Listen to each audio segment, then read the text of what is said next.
waxay ahayd arrin ay ka caroodeen madaxda Afrika qaarkood, taasi oo ka soo yeertay madaxweynaha Mareykanka Donald Trump. Madaxweynaha Burkina Faso Kabtan Ibrahim Traore ayaa si weyn uga hor yimid ficil uu ku kacay madaxweyne Trump. Bartamaha magaalada Lagos ee dalka Nigeria waxaa ku yaala dhismaha xarun weyn oo loo asteeyay sifaynta saliidda qayriin ee uu dalkaasi hodanka ku yahay. Ma aha dhismo oo keliya waa astaanta Afrika ay ku noqon karto hodan markii ay go'aansato inay xukunto masiirkeeda. Xaruntan ayaa mar kaliya sifayn karta 650,000 oo fuusto oo saliidda cayriin ah maalin kasta, taasi oo ka dhigaysa mid leh wax soo saar wax ku ool ah oo micno u leh qaaradda iyo dunidaba. Balse sheekadan waxaa cajiibka ka dhigaya ayaa ah ninka loo yaqaano Aliko Dangote, oo ah ninka ugu hodansan qaaradda Afrika uu ku dhawaaqay in dhowaan uu soo saari doono qorshe uu ku labanlaabayo xajmiga xaruntan si ay xaruntan wax soo saarkeeda ay u gaarto 1.4 milyan oo fuusto maalintii. Markii ay taasi dhacdo, Nigeria waxa ay heli doontaa mid ka mid ah xarumaha lagu sifeeyo saliidda cayriin ee ugu weyn dunida, taasi oo ka muhiimsanaan doonta kuwa laga helo dalalka Hindiya, Shiinaha iyo Mareykanka. Waana arrinta taabatay dareenka reer galbeedka ee madaxda uu ugu horeeyo madaxweyne Trump uu ka gam'i waayay habeen iyo maalin horumarka ka socda ama ay ku tillaabsanayso qaaradda Afrika. Sanado badan, Nigeria waxa ay dhoofin jirtay saliidda cayriin iyada oo raqiis ah, kadibna waxa ay dib u soo iibsan jirtay batroolka, naftada iyo shidaalka diyaaradaha iyada oo weliba laga siinayo qiimo aad u sarreeya.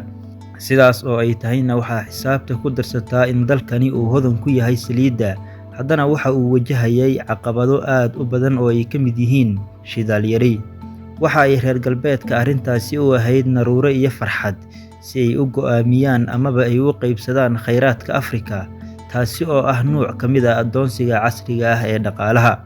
Sifaynta saliidda cayriin waxa ay wax badan ka beddelaysaa nolosha shacabka Nigeria ee ku dhow 200 milyan.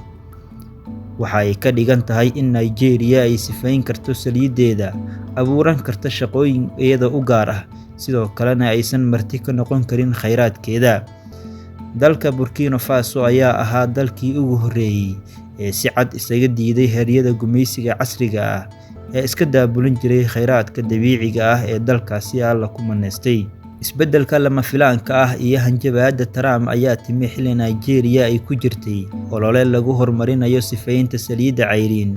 Horaantii bishii Oktoobar, xilli Nigeria ay u dabaaldegaysay hirgelinta warshad cusub, waxaana dhacay wax la yaab leh kadib markii madaxweynaha Mareykanka Donald J. Trump uu fariin soo dhigay bartiisa Truth Social, taasi oo muujada dhiilo ka dhalisay Afrika oo dhan.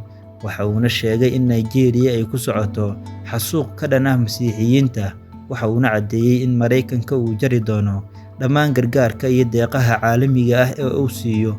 Sidoo kale, madaxweyne Trump ayaa ka digay in Mareykanku uu qaadi karo haddii loo baahdo tillaabo militari, taasi oo burburin doonta dalka Nigeria.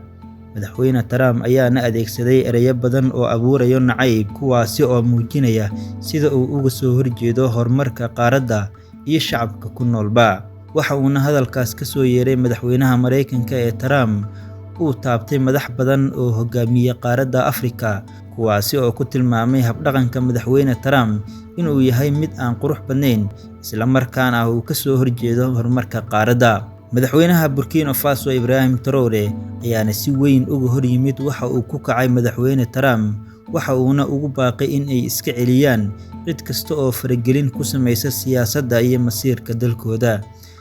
10 sano ka hor, markii Nigeria ay ahayd mid sabool ah oo ku tiirsan dad kale, ma jirin madaxweyneyaal ka hadlay jihaynta iyo samata bixinta dalka, ayaa lagu yiri jariirad ka soo baxday dalkaasi. Haddana marka ay cagta saartay waddada guusha oo ay bilowday inay xukunto saliiddeeda, si kadis ah waxaa ugu soo baxay dhibaatooyin iyo faragelin ay sameynayaan dowladaha reer galbeedka.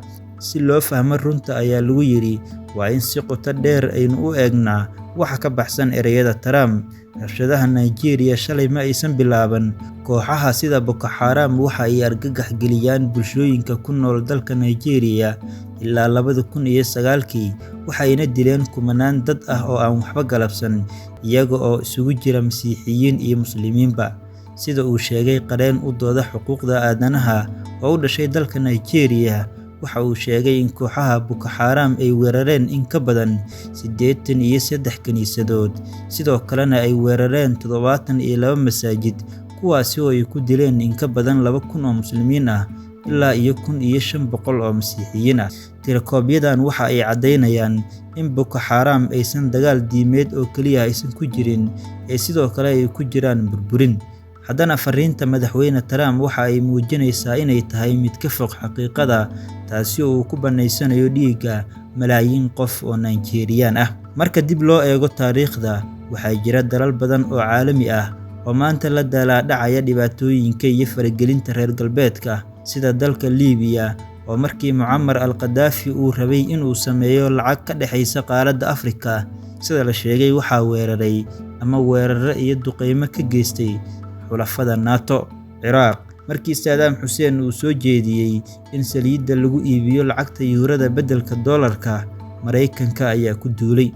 Sidoo kale, jariirad ka soo baxday Nigeria ayaa lagu yidhi Nigeria weligeed khatar ma aysan ahayn markii ay iibsanaysay saliiddeeda ceyriin ee ay dib u soo iibsanaysay batroolka, balse markii ay hadda dib u dhistay xarumo u gaar ah oo lagu sifeeyo saliiddeeda, waxa ay khatar badan kala kulmaysaa dalalka reer galbeedka. Waxaa sanadihii ugu dambeeyay baraarug badan laga dareemayaa dalalka dhaca galbeedka Afrika oo ay ugu horeyso dalka Burkina Faso. Ninka dhalinyarada ah ee uu istaagay dalkiisa ee loo yaqaano Ibrahim Traoré, oo ah hogaamiyaha 34 jirka ah ee mayalka adag ee maanta hogaaminaya dalka Burkina Faso, waxa uu iska eriyay dhammaan askartii Faransiiska ee dalkiisa joogtay. Waxa uuna sheegay in dalkiisu uu yahay mid ka madax bannaan dhammaan xulafada reer galbeedka, isla markaana uu awood u leeyahay inuu maamulo dhaqaalihiisa, ciidankiisa iyo mustaqbalkiisaba. Traoré waxa uu caddeeyay in qaran Afrikaan ahi oo maanta maya ku oran kara xulafada reer galbeedka, haddana uu noolaan karo. Nigeria tani waxay u tahay cashar muuqda oo ah inay isdifaacdo, isla markaana ay ka shaqeyso masiirka dalkeeda iyo shacabkeeda. Haddii Burkina Faso oo ah dal yar oo dhaca galbeedka Afrika uu istaagay, isla markaana uu iska ceyriyay dhammaan gumeystaha iyo xulafada reer galbeedka, maanta Nigeria waxa ay leedahay kheyraad ka badan tan Burkina Faso oo ah kheyraadka saliidda, warshadaha iyo shacab ka badan 2 milyan oo muwaadin.